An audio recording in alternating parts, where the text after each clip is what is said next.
Never mind your liver, get to Gino's spot. Gino's spot. Get to Gino's spot. Gino's spot. Have a laugh, have a giggle, and exercise your middle. Have a Gino shot.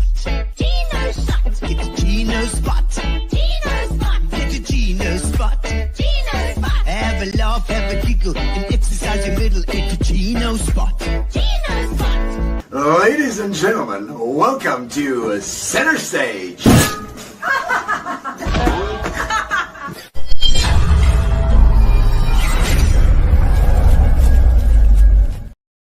All right, ladies and gentlemen, welcome to Gino's Spot. And lovely to have you on. It's Monday night. If you are watching on Monday, which is today with our time, in your time it'll be maybe tomorrow. But if you're watching on Monday, we are live. We are very, very much live. And because we are going to be doing a rebroadcast on Tuesday. So if you're watching on Tuesday, you're watching a rebroadcast, but you can still comment. You can still say, how's it? And tell me what you're doing. Tell me what you're drinking. We are here at Gino's Spot, and I thank you to our sponsors, Fitch and Leeds, as you can see, I've piled them all evenly over here for a bit of, advertising.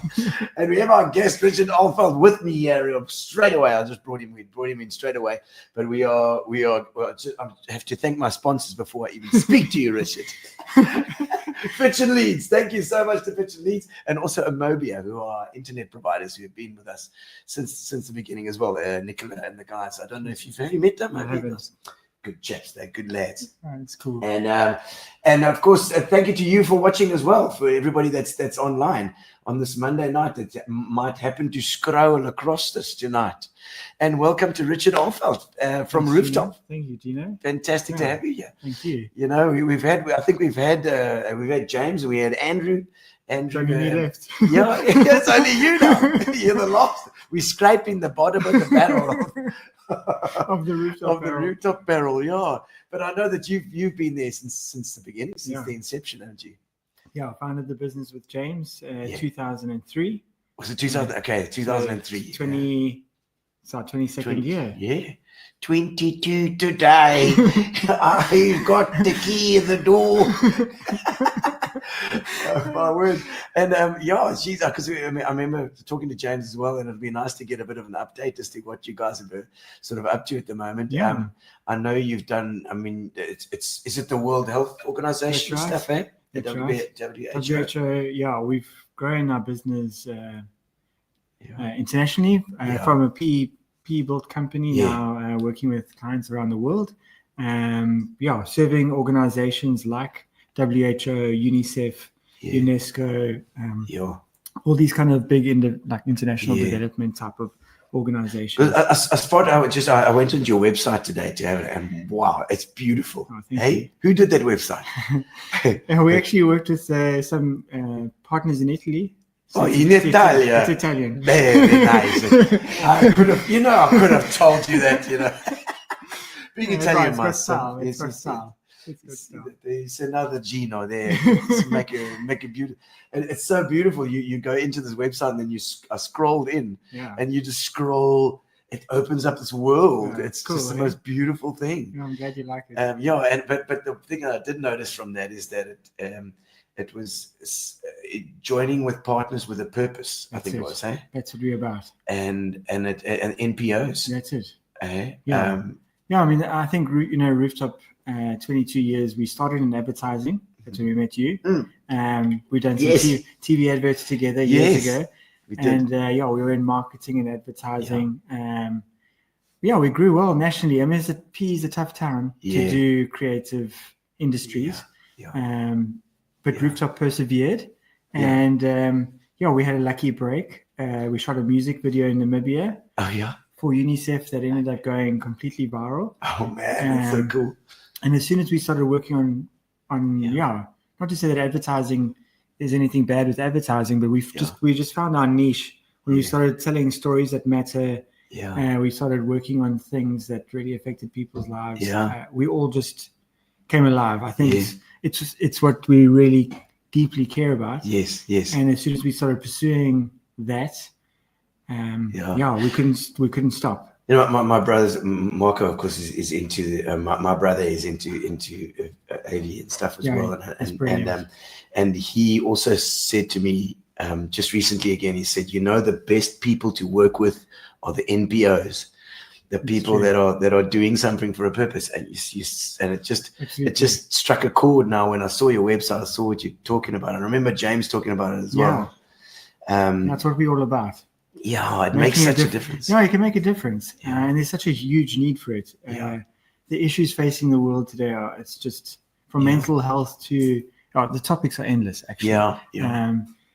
It's a privilege actually that we get to do this stuff. Now, just before while we're here, I'm gonna actually just throw a little line into your history, because that's what we do on Gino Spot. We find out where you came from, where were you born, where did you start out? PE, born and bred. And Ahlfeldt, a proper Ahlfeldt doing his thing. That's it. Born and bred. That's it. Born and bred. Parents were born. Father was born in PE. Mother was born in Bloemfontein. Okay. But they met in Pearson. Oh, they went to Pearson together. Love PE. It is a beautiful town. But I mean, and then junior school. Clary's. Did you go to pre-primary? Come on. Where? Pre-primary. It doesn't exist anymore. Whoa. It was a place. It was a place called Kingston. I don't know. It was a main road warmer. It was like Kingston Town. It was amazing. I'm trying to remember. Great. I remember it was it was one of the feeder schools into Clarendon. I did primary school there, and then I did Harvestville High School. Okay. Primary school at Clarendon. I was also there. Great school. Great school. Amazing school. Was that with Regan? Mr. Regan. Regan, not Loans. Regan. Regan and Mr. Fairs. Now my screen's gone blank. Don't worry about it. We don't actually need it. We don't actually need it for us. It's probably that. There's the switch underneath. You probably need to do that. These TVs that I've got sometimes go on the fridge. Technology. We were just talking about that. No. This industry. It's unbelievable how these especially with streaming, and I'm sure that you guys must have had the same issues when you started as well. But now so you high school at Harvest. That's right. Then went to NMU. Okay, NMU. What did you study there? I studied a BCom in marketing and accounting. But we had started Rooftop already in my second year. halfway through the second year, so I went part-time. Then the business actually really grew quickly from the beginning. The part-time thing didn't actually work. I didn't finish the degree. I had to choose Rooftop. It was kind of kind of taking off from was the that beginning. 20? You said at 20. So then, you would have been 2 years in. Yeah. On the third year, in your third In year. your Your third year. Yeah. And you would have got the flipping I degree. know. I'm like, it's this close. It's honestly, I was on the third year, but Rooftop needed everything. It wasn't like one of these kind of startups where it was like, oh, you could kind of study, kind of do this. It took up everything. Because in that phase, you remember VHS tapes and DVDs. We started in that transition. And we were one of the first people to really start in a digital video production and content creation. So it actually took off at an era where most of the competitors weren't necessarily on that digital path yet. Okay. Of course, around 2003, 2004. It was all VHS at the beginning. But I think it was one of those things, right time at the right place type of starts, with like a very digital mindset of like coming in and using new technology to do things that were not being done at the time. So we didn't really know that when we were starting Rooftop. It wasn't like, oh, we're going to start this majorly innovative thing in PE. It was more like we loved video. We could burn DVDs. And that's what we used to do at the beginning. And just diving in there. I mean, so you didn't do tech. You didn't go and study AV, anything like that. I learned video editing in high school. Okay. And we started on the VHS, like with your CD player and the RCA cables. Oh, wow. And then onto hard drive. You mean onto hard drive? No, nothing there yet. But just onto VHS. You have like 3 VHS machines. Yeah. Together. Oh my soul. And then you kind of like push, pause, play, plus, those were like the first videos. And then, I loved it. I thought it was a really powerful form of communication before internet, but not knowing that you could shoot a whole video on your phone. Or before the invention of YouTube. But I think in those early 2000s, it was kind of clear that that video was going to become big. I don't know kind of what or how, but when the DVD came out, it was like, okay, there's something here. And because then you were burning DVDs, and so it's this whole realization of hang on, this is going onto a hard drive now, and this could go on internet in small amounts. Very short video. But you knew that the potential was there. Yes, and you could see that was going to happen eventually. That's it. Just a matter of time. It's like this AI now. It's just getting wild. It's wild. Even the adverts that are coming across my feed are like deep fake videos of people talking about absolute bollocks. You think to yourself, oh my word, this is getting so good. It's going to fool me. In 2 years. No, it's I've recently actually been overseas at it's called Mobile World Congress. One of our clients hosts the biggest exhibition in the world. 110,000 people come together from the mobile industry, and the best and the brightest, where the kind of latest in mobile phone technology, but it's not just mobile phone, it's all tech, where AI. There's going to be like a convergence, I think, between a whole lot of different industries. I think so. It's just everything seems to be pulling in. It's like you just think, what are we going to do? What we going to do when the robots take over? Richard. Hey, it's coming. It's real, and in the creative industries, it is something that we're actually embracing it. I think if you're not embracing it, you're going backwards. I think we've been hit hardest and first. The creatives. 100%. Like visual, the music. Writing. Writing, all those creativities. It's frightening. You just prompt now. I want music that sounds like this. Yes. Bang. There it is. It comes. It's the next thing. It's scary and yet amazing at the same time. No, I'm like some days I'm like an optimist, Yeah. And other days I'm like, we're not going to have jobs. God, We're going to lose everything. We're gone. What we're going to do? No, it's 100%. scary. It is. I mean, is there any way of? There's no way of future-proofing businesses like this sort of thing. You know, at the moment, it must be done. And the only hope that I hold is that people need people. That's it. You need this. Yeah, that's my hope. Yeah. I mean, primarily as a business, we're still huge into storytelling, and we go all over the world into countries, and we bring our cameras and we actually try and tell these stories of refugees who've lost everything, or I think that human story has to still be there. So I'm not losing hope over that. Yeah. But I think there's a whole lot of other parts of creativity that are going to be automated. I mean, in the same way it took, when you used to have to capture your video tapes back in, when we started, it was real time. Yeah. Now it's not even SD cards. Some of the technology. So, I mean, it's been speeding up for years. Yes. I think it's going to continue to speed up, and I think it's actually going to allow us to be more creative.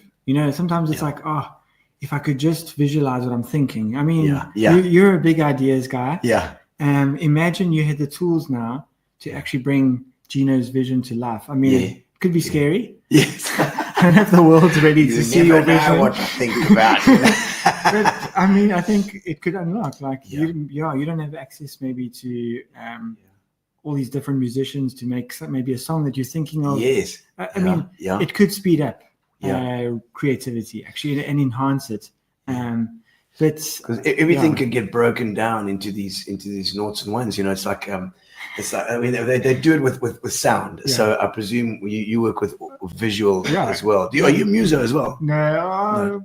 I love music, but I can't. My kids are all into it, but you're the visual guy, obviously. That's it. Okay. Photography, because it's with a so for instance amplifiers, different kinds of amplifiers give you a different sound with a guitar.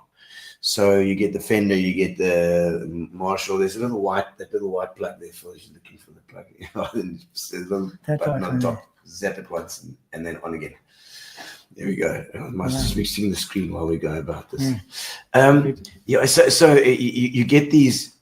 It's the amps that have a slightly different sound in the speaker. But these things have all been they've been modeled, digitally modeled. So you can choose your amp. You just tick 1, 2, 3. Ding, ding. That's it. No, do it again.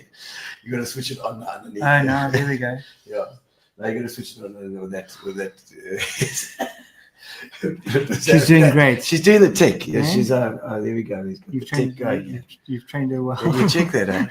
She's there's normally Gary doing this stuff, but now we've just ended up with. You need to do like a behind the scenes episode. There we go. This is great. She's winning it, and we got some comments I see there as well. But it's going off and on. You can read the comments for us. Here we go. I see there. Who said Linda? Hello, Lynn. Nice to see you as well. And Colin is there, but Colin, we can't see him. There we go. She's very cool. Thank you, Colin.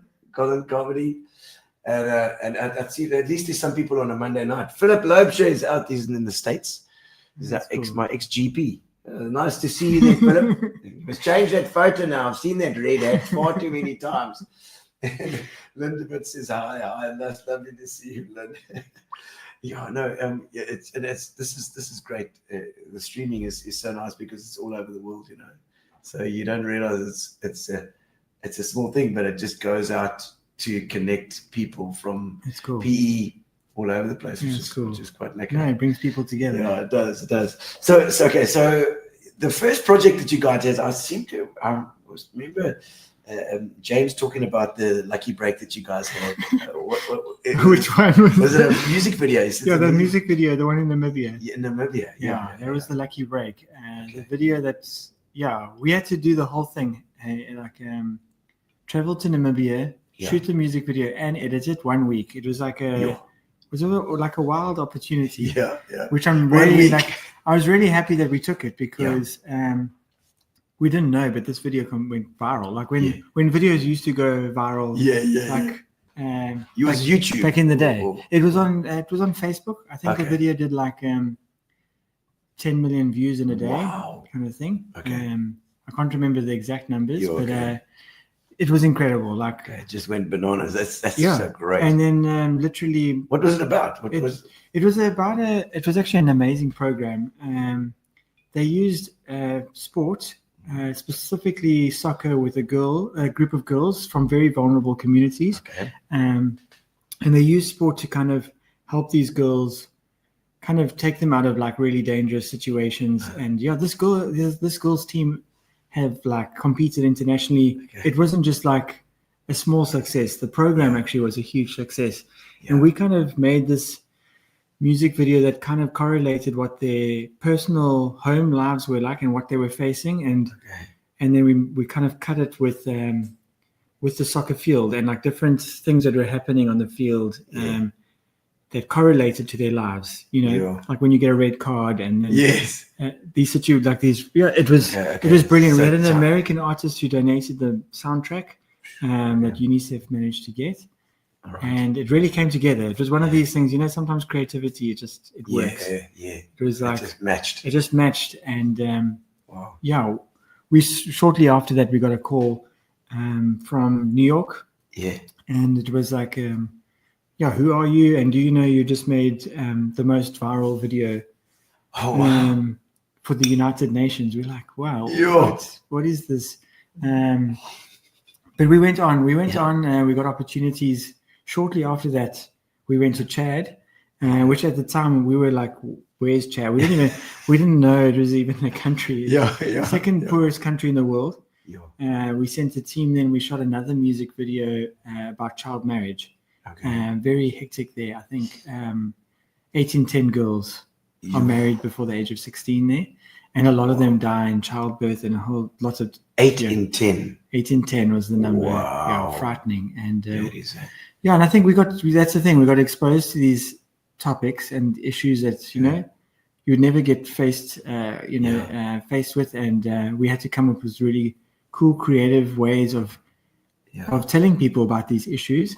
And by the end of that year, I think it was 2014, I think of like the most viral videos shared between like these NPOs, these kind of organizations, we had made like of the top 10, Rooftop had made the top 5. Wow.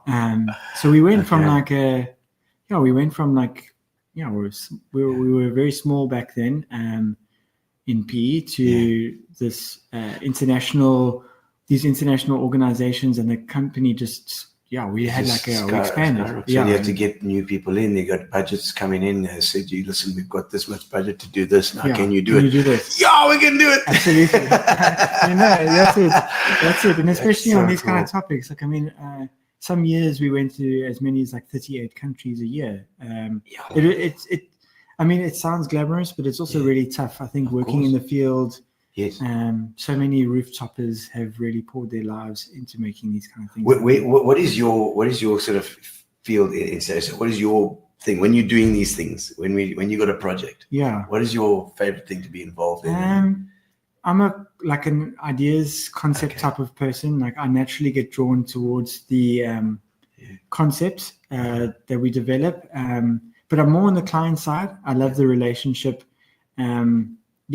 I build like the strategic relationships with clients. It's more like partnering, because I think it's it always takes two, the client and Rooftop, to develop and work together. I like that stage. I like the stage of the kind of coming together, developing the project, coming up with the ideas, and then actually like enabling creatives. I mean, at the beginning, you're a bit of a different thinker then as well. Absolutely. Like left field. I like the creative. I mean, I started as like the first editor, the first video. I can edit, I can make a video, but I think later in the process, when I started realizing that other guys were brilliant, better than me, I was like, I actually get a thrill out of watching other people. So you can produce or direct kind of thing as well. You just you hover around this. How about this? How about this? And then they make it happen. They can make it happen. They say, "Bugger off, Richard."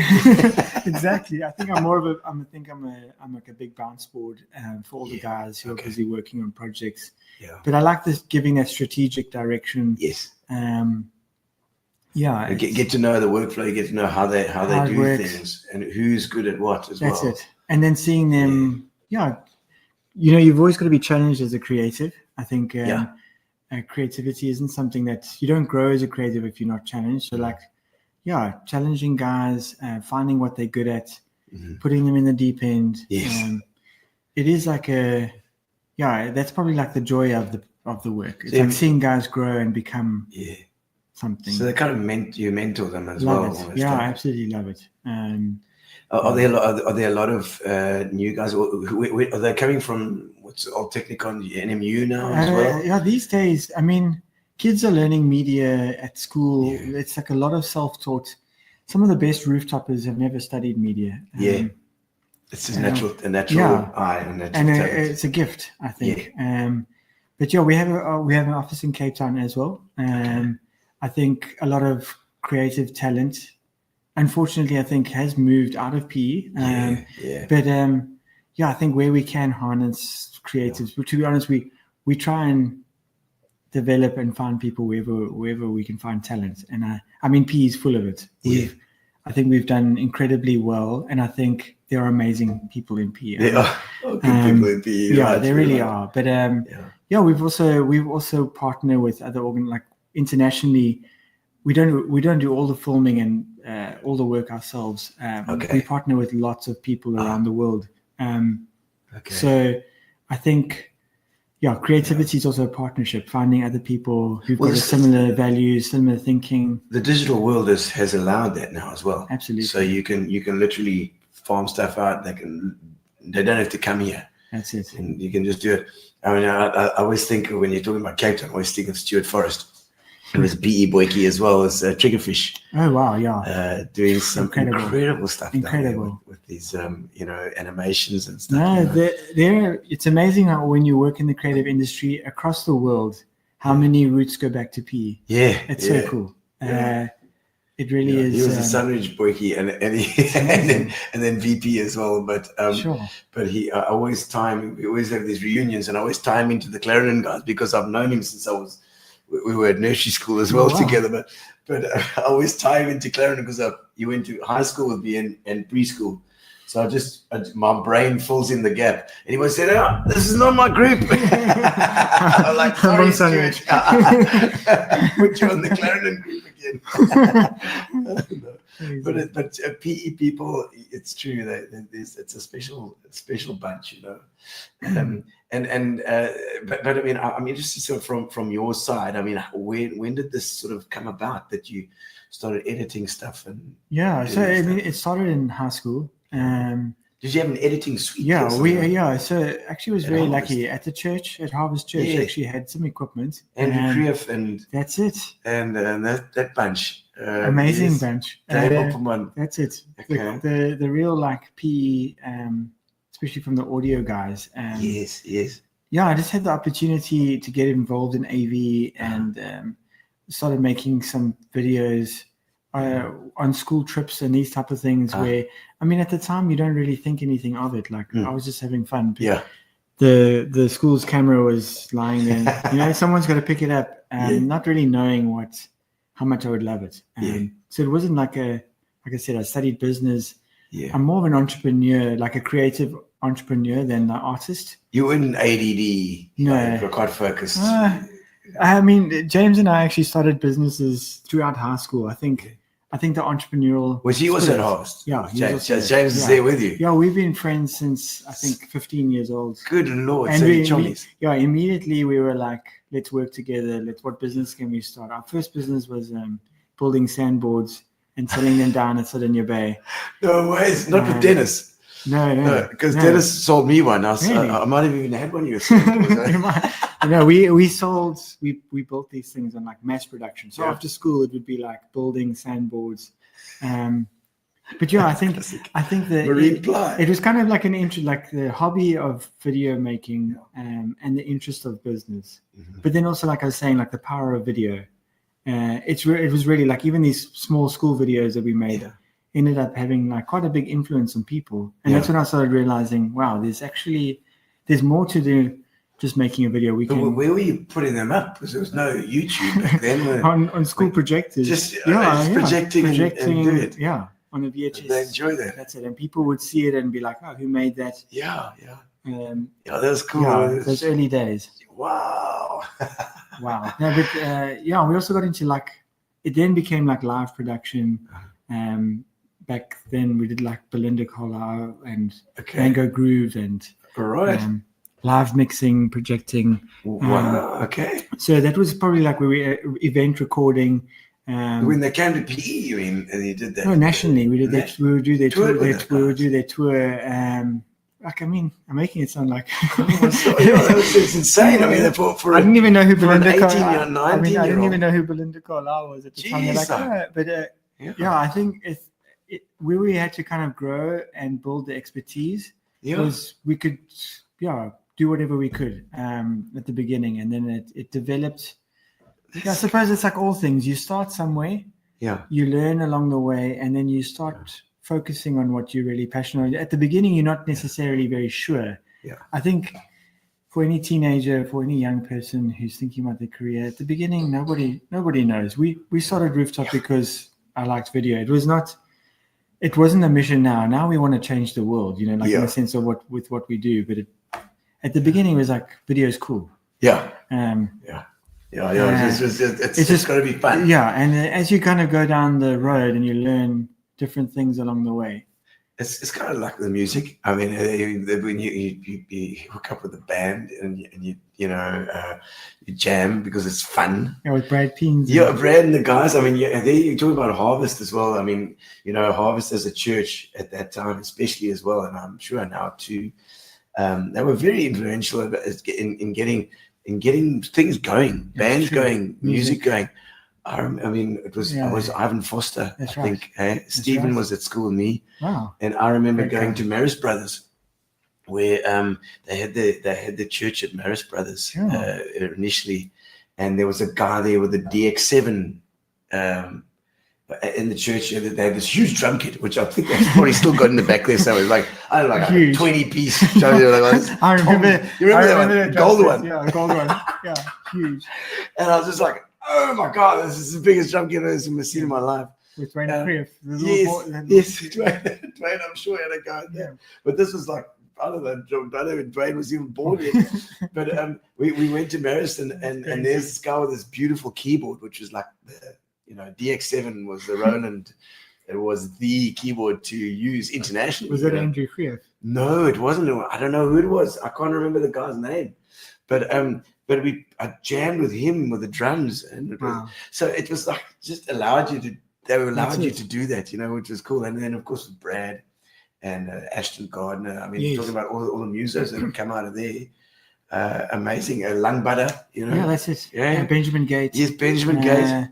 That was the scene, and that's kind of the scene I grew. That's the scene I grew up with, in a sense of the music scene that was happening, and then getting involved in the AV and and helping in that way because everything was creative. That's it. It was like getting together and writing your own stuff. Yeah, then you needed to project. Like projectors were cool. But I mean, when it first came out, it was huge. Even if you had like one camera angle the whole time, it doesn't matter. It doesn't matter. It's still cool. You can still edit it. Exactly. And it must have been quite a schlep back then too. Huge. The memories are crazy. Like rolling up cables and technology has progressed. I mean, I think that's probably the exciting thing is the last 20 years. It's like we've had to reinvent ourselves with technology. How many times? Over? Now again, like we're talking about AI. I think that's probably the I don't know.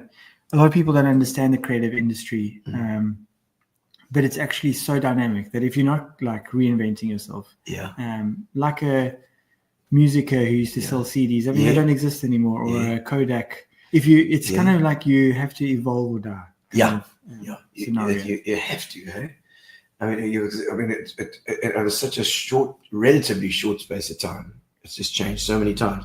When I started my music, it was records, and then it's quite a thing to do a record, like huge, a lot of money, a lot of mission, Yeah. you know. And then CDs came, and CDs was like, well, it was ADATs first, wasn't Yeah, DAT that's it, machines, DAT and machines. mini discs, and there was this whole a whole bunch of stuff in between that everybody was choosing this or choosing that.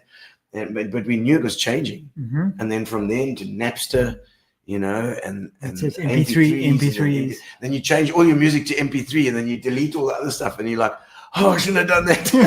Like, That's true. Quality is terrible now, but we haven't got it anymore. You know? People didn't even know there was a quality difference. Yeah. And now, I mean, Spotify. Yeah. Yeah, Quality is no problem, man. It's incredible. But what bugs me is the lost works. Yeah. Like in those days. I know, it's crazy. And if you think about it now from home, what it has done is it's created everyone as a creator. What was really exclusive years ago, and I mean, I suppose this is something, again, you'd have to embrace, like people have to embrace this. Yeah. Now, anyone can make music. Yeah. Anyone can be a video creator, which was like, yes. Yeah, I mean, our first cameras were, the prices we used to pay for everything was so expensive. Now, everyone's on a phone. Exactly. Yeah. Well, some of our most successful videos online now, we recently did like a drowning prevention day campaign for the World Health Organization, because it's still like one of the top deaths for kids. Out of all the content that we did for this campaign, there was a mother who shared her story about how she lost a child. Yeah. She filmed it on her mobile phone. And this video did so well. So I think you've also got to just adapt. Yeah. You got to think differently. It's not about. It's about what having you it capture all perfect, as opposed to how you capture it. Sometimes, I mean, it helps to have the right stuff at the right time and everything. But like in a situation like that, it's the content that's actually the 100% thing. Hey? That's the thing. Yeah, and I mean, so you get a project now. Who's the go-to guy at Rooftop? Like here's a guy from wherever it's going to be. He's coming from. It's become so complicated now. In some ways, like it's like we've got different teams. We've got we do so many different things from from campaigning. We've moved just from like video production into like a whole it's a full thing. It's a full thing. Like we service customers, and we did like develop their solutions for them, and help them with their communication strategies, kind of like end to end, kind of. Right. Okay. So it's almost like you've taken on almost like an advertising. Well, it's advertising, but you say you're doing it with NPOs and things like that. And so we call it like more advocacy.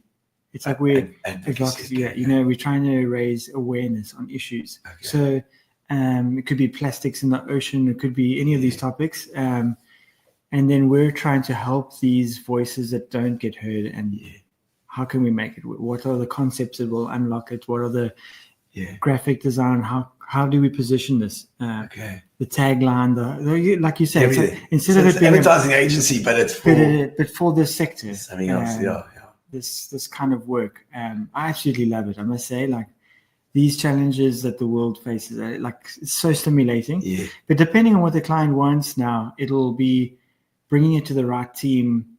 Yeah. Because we've got like about 5 teams within Rooftop, all specializing in different areas. Some projects, everybody's on board. Yeah. Some projects, maybe it's just maybe the client just needs some really good social media strategy, or so they're going to that little block, that block. And we've got we've got a great leadership team, we've got great creatives, and then they'll start the process, and eventually we'll identify the skills within Rooftop or with other partners and freelancers and other people, and then we'll develop the project from there. So you at the moment you've probably more relationships with the clients as well. That's it. So you the guys that makes the client feel, everything's going to be Richard's organized. It's going to be fine. 100%. I thought everything was buggered. I thought we were totally gone, but Richard said it's going to be fine. That's it. It's like there's like a huge engine room. and I'm like the So you're face gonna be in behind between. In between, but I love Yeah. the role as well. Yeah. Understanding what the clients want. I mean, obviously, creative, like it's like any creative industry, or a lot of people don't know what they want Yeah. in the first place. Even if they want a kitchen or redesign a bathroom, or Yeah. Yeah. No, I mean, they need to be guided. People, when it starts coming, like, what are we going to do? How are we going to do it? So a lot of my time is just spent listening to what. Well, with so many projects, you get that experience to be able to do that. Yeah. And you almost know what that person wants. And they walk And through the they door, need- you're like, I know what they want. They want a pink They kitchen. want this. They want a pink kitchen. They want black caps. That's cool. Is that the one? That's the could be new. you could sell anything. You could be a shoe salesman. Nice, sir. Yes, these are size 5. Yeah. Maybe you want a nice leather sole. Getting it. No, I mean, you'll know in any. I mean, I think you are actually, like, in some way, I feel like I represent artists, like the create. Like, I'm not a purist creative on that side, and I'm not pure business. I'm like somewhere in between. Somewhere between, you gotta make that. Yeah, connection. and creatives need to be sold, and people who know how to sell creative, I think. Yeah. And you can be a good artist, but to sell it takes another skill. Yes. I really enjoy the process of creating value out of creativity, in a sense, for the client, and how to market that, how to sell it. It's difficult, that. Very difficult. It's a difficult thing to, because so many people don't put a value on art or on creativity. That's it. It's just like, oh, we'll just do it. You're not doing anything, which is, you're just like pocking around. That's It's it. like, think your idea. I got to pay you. What is it And the about? artist actually most of the time gets abused. Of course. Oh, I'm going to get you lots of exposure. Please come play Yeah. for me for free. Or, I think it's to change that perception in people's mind, and to make people, or like customers, think when they're coming to Rooftop, they are going to get a quality service, and they do. I mean, we've pushed ourselves. Yeah. Like, this is what we spent the last 20 years doing, is yeah. creating real value for the customer. Yeah. But that's the hard part. People like the creativity. They love to look at these industries and think, Yeah, it's all just art. it's fun. It's It's all just having such fun, and I have to pay them. Exactly. It's so true every So time. well. Man, every time. And I mean, so any projects at the moment that are really interesting? Yeah, we actually were busy with World No Tobacco Day. Oh, okay. It's with the WHO. I get involved with that one every year. 8 million people die every year from tobacco. That's Sure. more than COVID. More than What about vaping? I don't Huge like issue. vaping. I Huge don't issue. know. This is what the campaign this year is talking about. Good. Yeah, I just I'm with you, Richard. Right. Yeah, we're addressing a whole lot of issues because the industry is just targeting young people. Of course. So that's quite an exciting campaign. World No Tobacco Day is the 31st of May. That's coming quite soon. First now, yeah. And of course, with you having 3 kids, you got from 8 through 8 to 14. That's it. They're ready to start vaping at any minute, Richard. Any minute she could be vaping now while you're on the screen. I hope not. Not do that. No, it's just such a thing. It's an epidemic. Yeah. It's a huge problem. Yeah. But I've got some other really cool projects coming up that are in the pipeline. Yeah. I'm trying to think of some of our most exciting work. We're doing a lot of work on, like, it's still ending polio and other diseases you would think that are kind of long gone, but they still, with USAID, has USAID affected you guys at all? huge, unfortunately. Shit. But, It's just so bad. We're doing some cool work with the Lego Foundation and UNICEF at the moment. That's European. Yeah. Okay. So is Europe a bigger tie? Bigger. Than American? Absolutely. But the Americans had the money, you see? Yeah. So No, America has to look after themselves a bit. So it is a very challenging time for the sector. It's a little bit hard to watch at the moment, in a sense of when you see suffering on one hand and you see America on the other hand, it's got a good economy, and it's like this whole thing where you look at it. I don't know if you know, if you've ever seen Mr. Creosote. Mr. Creosote. Mr. Creosote, Monty Python. It's the guy in the restaurant that orders the whole menu. I haven't seen it. He's a huge fat guy, huge guy. He's like massive. And he starts to shout. He says, "I'll have everything." And he just starts shouting. He gets shouting. And then she gets so big that he just explodes. This is eating so much. I just reminded, like, here's America and here's USAID, which is it's crazy. helping so many people. No.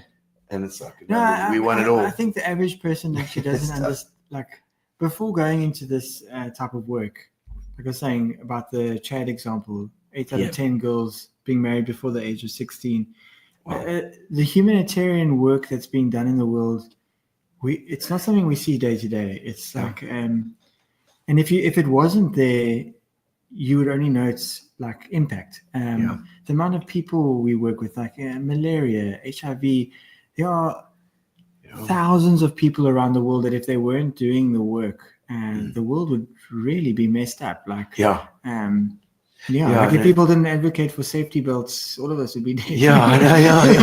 It's true, man. It's true. So it's like there's got to be somebody that cares. But unfortunately, it's also going to be somebody who funds it. And I think this is the hardest thing when you look at this kind of work. Even in South Africa, there's so many issues facing South Africa that could be changed and could be improved, and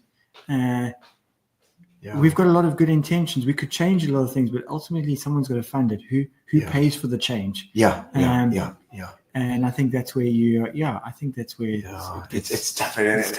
Because you're right. You have to have that funding coming, and it's got to be sort of philanthropy or almost, for this sort of thing. NPOs, that's where they are. They are filled with people with huge hearts and huge amount of generosity, but you have to have the funding as well.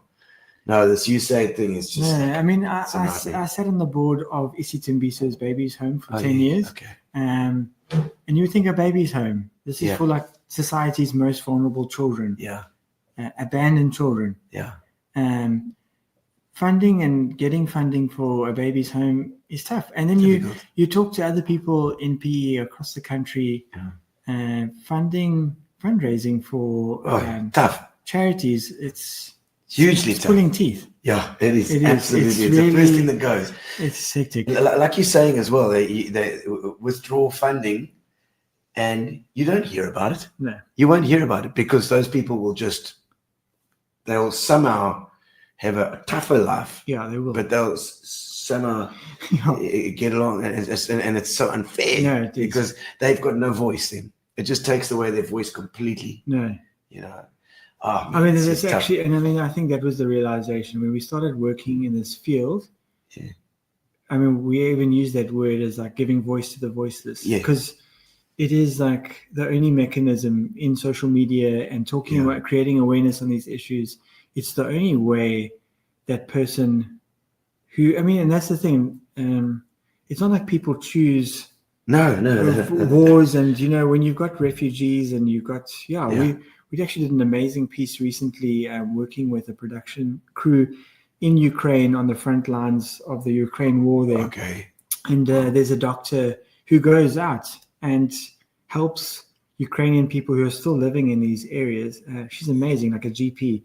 And we went in there and I told her story. It's a powerful story of what she's doing. And making a huge difference in people's lives. But that's the thing, her voice as a medical professional, it doesn't get heard unless we tell that story and make sure that it gets out there. So amplify it a bit. That's just to get it out. Absolutely. Once people see it and they relate to it, then things start to happen, I suppose. And we're all human. Yeah. We all got, I think like, I mean, some of our work gets played at like world leaders, like a policy, like a big meeting with heads of state, and other videos get played on social media. But I always say, like, everyone's a father, everyone's a brother.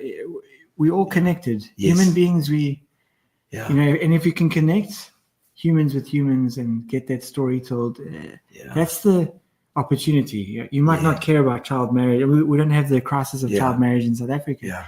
But you might watch a story and be like, whoa, okay, I care about that child. I care about, imagine that was your daughter. Yes, that of course. And then people's hearts change. Especially if you've got kids. Once you've had kids, things change, eh? Big time. You were very selfish before you had a child, Richard. I know. You know. Because I was too. You always think about yourself, and all of a sudden you have children, and it's like you don't matter anymore. Not a chance. It's so Not true. about you anymore. I mean, it's actually why UNICEF continues to be our biggest client. I think that's always like when it happens to children. Yeah. It really breaks your heart. Yeah. Definitely. It's like they can do nothing really No. defend themselves. Yeah. They're just, it's just so innocent, so vulnerable. Yeah. It's true. Wow. So I like it. So you're definitely, because you're quieter than James, So you, but you got away with people. I can see it. I can see you got away of doing things. Are you the one that schmuggles stuff out of other people? That's it. Send Richard in. He'll get it for you. These guys are refusing to pay. Send Richard. The checks just hit the account. I think James and I make a great partnership. Yeah. We actually, I mean, I think that was probably one of the best decisions as a young person was actually partnering with James. Okay. We're very similar, but we're extremely different. And we match each other's strengths and weaknesses. Is he the risk taker? Or you? Well, it's weird. I think we always play like devil's advocates. Okay, with each other. If I've got my foot on the gas, he's got the brakes. Oh, is it? And if it's vice versa, it's kind of like it's funny how we change those roles. Yes. We balance the partnership out. Do you ever want to blossom each other? Oh yeah, we have. I think There's a fight. if you do work with your best friend, I mean, people often say, "What's it? The fastest sinking ship." There's a ship. Is a fastest sinking ship is a partnership. Yes. And doing business with your best friend can be very challenging. Yeah. But I think because we blossom each other and we're willing to be honest. Yeah. We've got each other's backs, but we also, I mean, truthfully, we didn't start to make money. I mean, we started with a friendship, and this was fun. Yeah. So I think we also, I think when you start businesses with different intentions, I mean, I could talk a lot about business partnerships because I think there's a lot that people can do to set them on the right course. Yeah. What do you say? Like give some advice. Somebody's starting a partnership out there. Yeah, I think you got to have more reasons than making money. I think money can blind people. It can't be about taking from each other. It's like any other friendship or your marriage. If you just take, there'll be nothing left kind of situation. You've got to have equal interests. And ideally you've got to have a vision or like a mission that even sits outside of the two of you. Like if you've got a genuine idea, if you're going to sell cool drinks or whatever your vision is, you've got to have something objective to kind of keep the partnership accountable. Otherwise, it's just me versus you. And I don't think those kind of partnerships work. Yeah, that can't be. Yeah, and then I think you've got to invest time into the relationship because you are going to argue, you are going to disagree. So you'll be willing to lose and then agree to disagree. And I mean, ultimately, years ago, I realized that we're both going to make mistakes, but we've got to back each other no matter, even if I disagree with James on something, but we've made a decision in it. We've got to agree. Some people that's hard. That's why you actually need a friendship, I think. If you can still do friendship, when James and I travel, we still make time to go do something, go skiing or do something like something that like isn't work. Go have a jaw. Go climb a mountain, do something. I saw that picture we actually got on there. Was that climbing a mountain? Because you look like you got a beanie on with there. James. Really? I can't remember. That was actually for. That's what's that? With the rooftop thing back on there. Where was it? I think you're saying you in the beanie there. That's it. Yeah. You know what? James and I went to the top of Europe on rooftops. On rooftops. Birthday the one year. So where was that? You say Jungfraujoch in Switzerland. Oh, Jungfraujoch. Yeah. In Switzerland. Switzerland. Like Yeah. the what is it? The Matterhorn and Yeah, that's it. It's close to that area. the Jungfrau. Jungfrau. Yeah. Yeah, very cool. Okay, wow. Klein Schneidig. Oh, is it? So you went to We went to- Schneidig. Yeah. That sounds like It's a very cool place. If you ever go to Europe, world's highest train station. really? And then Okay. you kind of go through a lift that's in the middle of the mountain, and you go to I think it's the second highest peak in Europe. They call it the top of Europe. But Klein Schneidig. that's Sounds like circumcision. that's the last that's the last train station before the top of the mountain. Okay. Oh, wow. Yeah, That was a bit of a jolt. that's it. That kind of thing. Yeah, make it fun. Yeah. Make work fun. Like, it's so important. Life's too short to be miserable and fighting with people. Yes, of course. I Of course, mean, you're right. And so you're 41 at the moment, which That's is right. quite young. You know? I still feel like I wish I was maybe 41. It was great. 40s is great, eh? I tell you what. I'm still kind of getting Still my head in around it. Still looking at 30s was all right. Yeah, I'm still holding on to my 30s. No. I'm ready to transition. The 40s are much better than the 30s for me. Oh, cool. I loved it. I Come loved it. No, I am Properly. enjoying my kids, and I am enjoying the Yeah. phase of life. It's cool. Yeah. I think these are the golden years. Yeah. I'm aware of that. Definitely. It's a goal, especially in your 40s where your body is still saying, right, we can go for this. Whereas now at 54, 55 this year, my body's telling me to bugger right off. All right, it's time. It is time, says Richard, for what we call the getting to know you section, which is going to be a bunch of questions, which I'm going to give you. I'm going to throw at you There's and a see lot of what questions on that list. we'll see what sticks. Okay. Getting to know you, getting to know all about you. She just producer, tells eh? me what she said. Philip, our tech gives me a bit of stick when I interrupt people when they're talking. I like to do that. All right.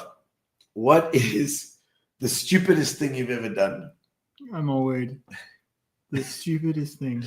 Yeah. Or I'll open it out. I'll say the stupidest thing you ever did, or the thing that went wrong, or a disaster, something like that. I mean, in some ways, starting a business is I mean, in a way, it's like, it's the best and the most, I mean, especially when you're 19 years old and you start the business. Yes. And you don't know what you're doing. I mean, I've done many stupid things. I've I mean, no one teaches you how to do business, and we did crazy things that you shouldn't have done. We almost went bankrupt 3 times in the beginning because we just didn't know better. So from buying things you couldn't afford to I know it's like I'm thinking of business. No, you're right. things. No, you're absolutely right. And you don't realize what's going on. You buy a whole lot of stuff and you're like, I can't afford it. You take too much debt. Mom, how much have you got? I promise I'll pay you back. I promise. Wild. Plenty of bits. I mean, I think it's the thing where you can take your stupid decision and still make it a good one in the end. And you learn from that as well as part of the learning curve. Huge. Anything where something like a shoot's gone wrong was big time. No, we've done, because we work on children topics. Working with kids is the hardest thing on camera. We did one shoot where we combined kids and dogs on the same shoot, trying to get both to cooperate on a single shot. I think the shot maybe took 4 or 5 hours. One shot. I mean, no jokes. I actually seem to remember James talking about this. This is huge. Yeah. People, and it's like an industry thing. I didn't know that. People were like, no, you don't work with children and dogs in the same set. I was like, it seemed like such a good concept at the time. Don't do it. Never do it. Don't do it. It's not worth it. Not worth it. Absolutely. Okay. How about your famous person that you admire and why? No. Got anybody? Famous person. I mean, Nelson Mandela always stands out. Yeah, of course. Yeah. Of course. Yeah. I was at Philip, she's going to worry about me interrupting you, but we were at thing today. Yes, I had. Like we were at NMU today for the, what do you call it? The graduation today. Young Elijah Stacey graduated today. And wow, there's this massive thing of Nelson Mandela. It was just like, wow, like I haven't thought about that for a long time. Yeah, he is. I mean, even in today's world of crazy world leaders, he's his humility, he's forthright. That's it. Honesty. Like that's it. Like straight out. And he genuinely wanted to change the country for better. I don't think there's anything better than that. I think he got to that age and he just thought, listen, I'm going to be gone in like 10 years, bro. Prison, everything he faced. No, I think he's.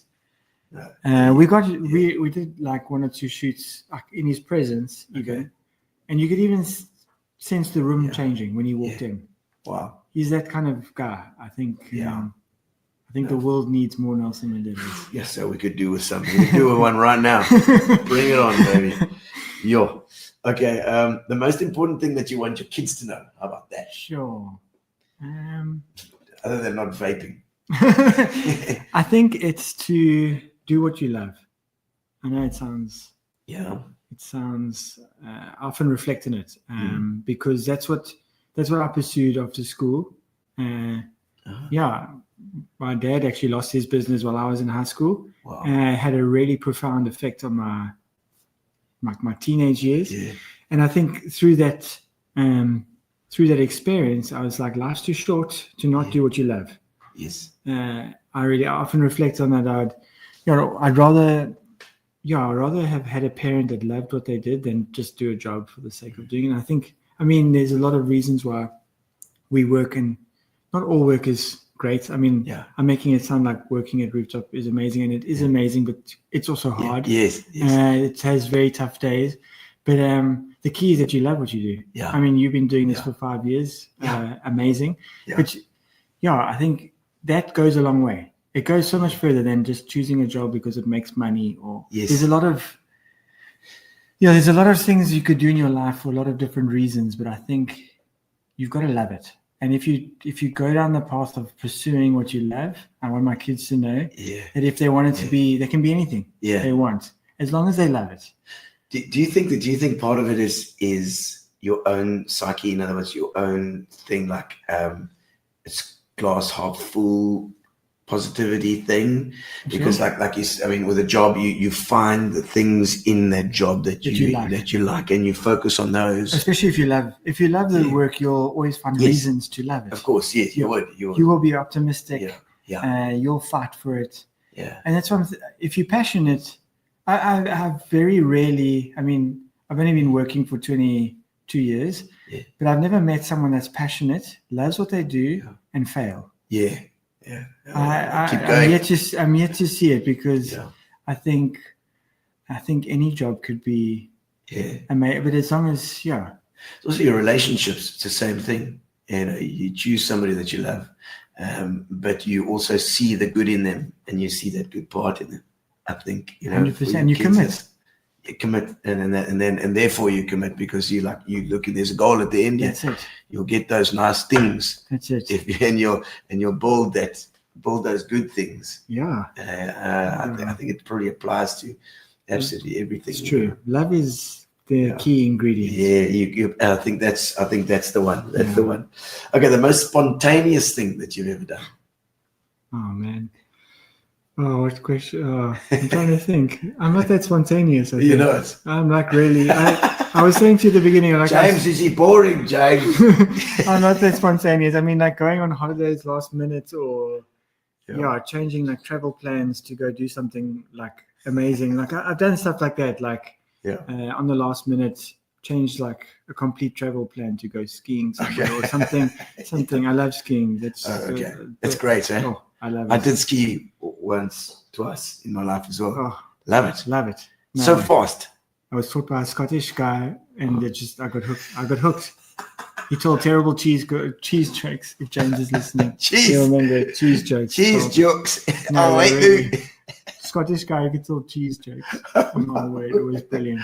Okay. But yeah, I mean, spontaneous, probably not too much of my character. Okay. You prefer planned. I'm planned. Yeah, like I say, Is it Ingrid your wife? Yes. Is Ingrid, does she know? Does she know? Or she'll she probably knows. put it No, up there. she also doesn't like it if I'm like spontaneous. Oh, right. I'm like the slow and. But she's a Tutoy. She should be the most spontaneous of all, you know. Those Tutoys, Dorian. He's Richard's family's is family of Dorian, the great Dorian, the great Dorian Tutoy. and Megan, of the course. Fire Club. Megan, I absolutely love Megan too. Yeah, she's amazing. And we've been working with her with the show.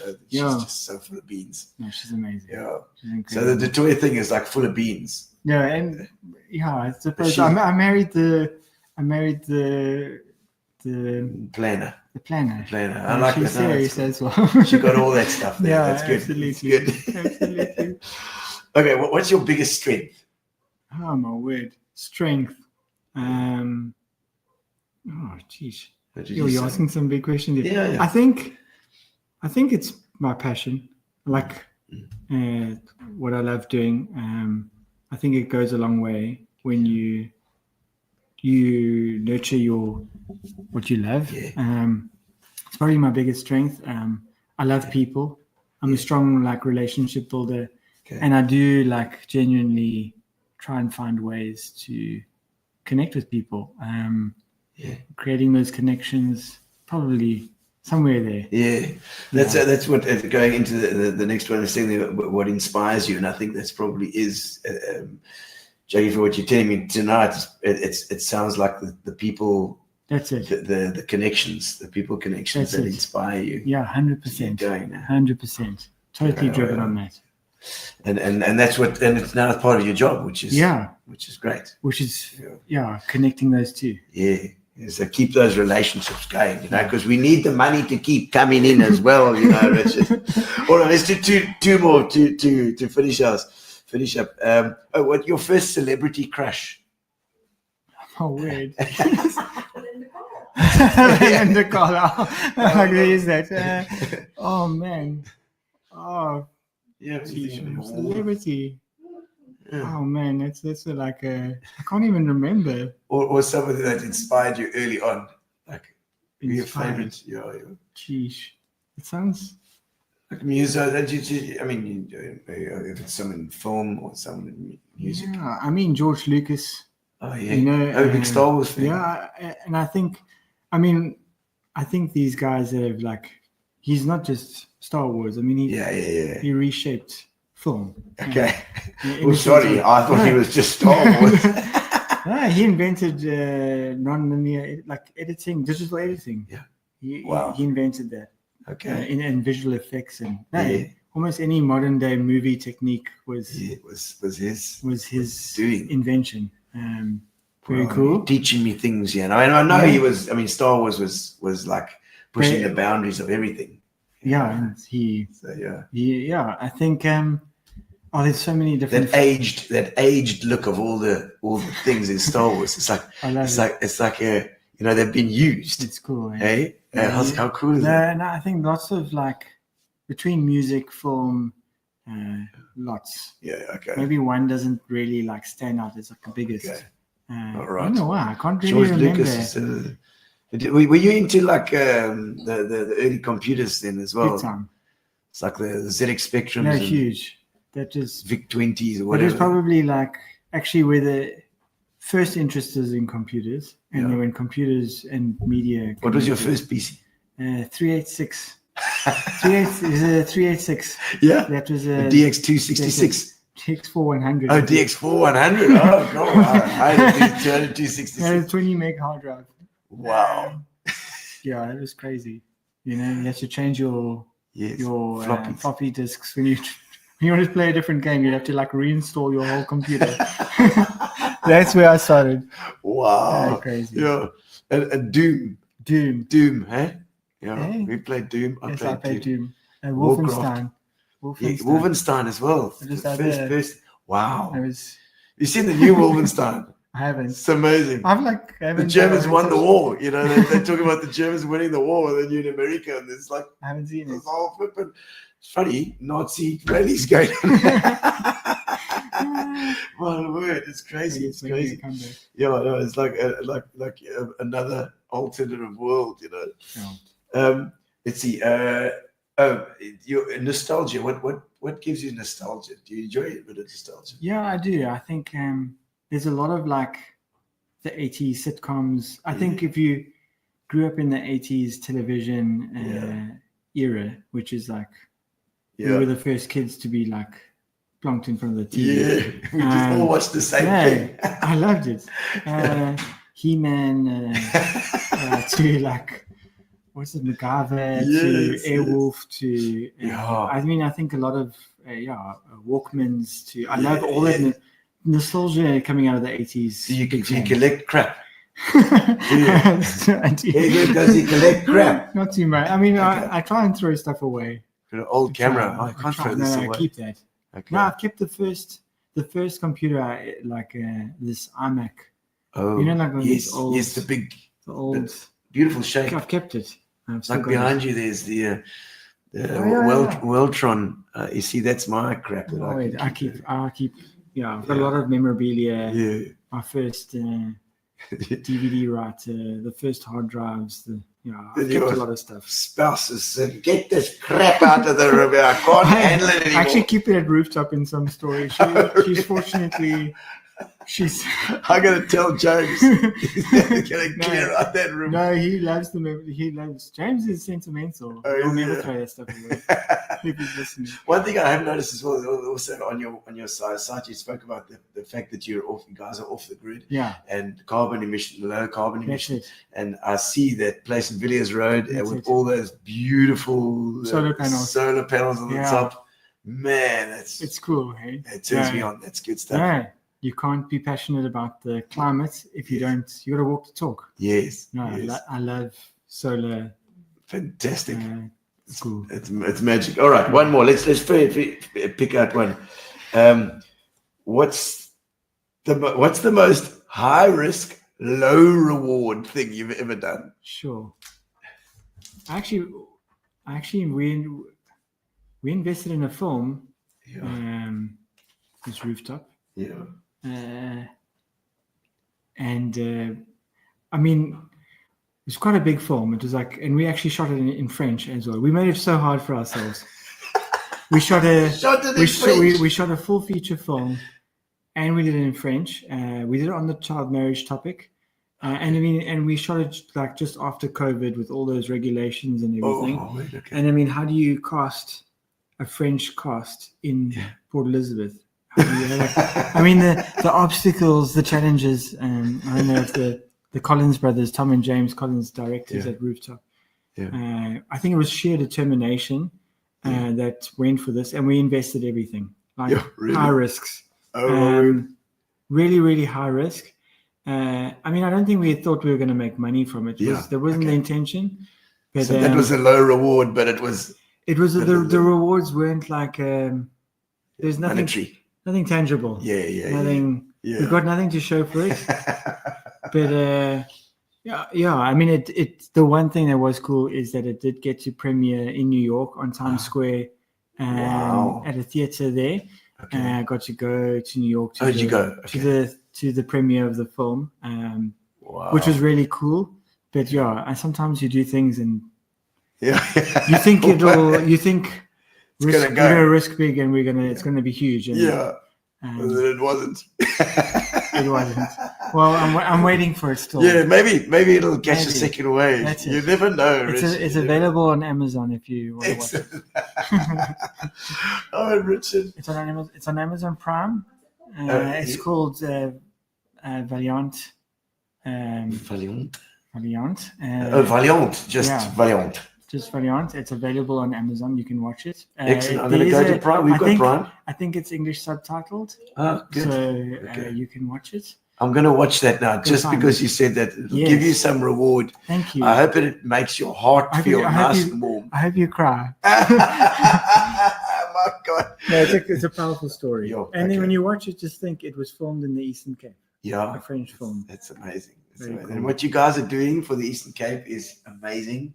We're so proud. I'm thanks, always man. proud of Rooftop. I love what you guys are doing, Thanks, and the way that you throw yourselves into it every That's time. It's There's no other way. admirable. There's no other way. Yeah, it's true. Get your head down and go to work. You go. 100%. Yeah, and the next finally, just anything that you're going to be doing now in the future that you're looking forward to.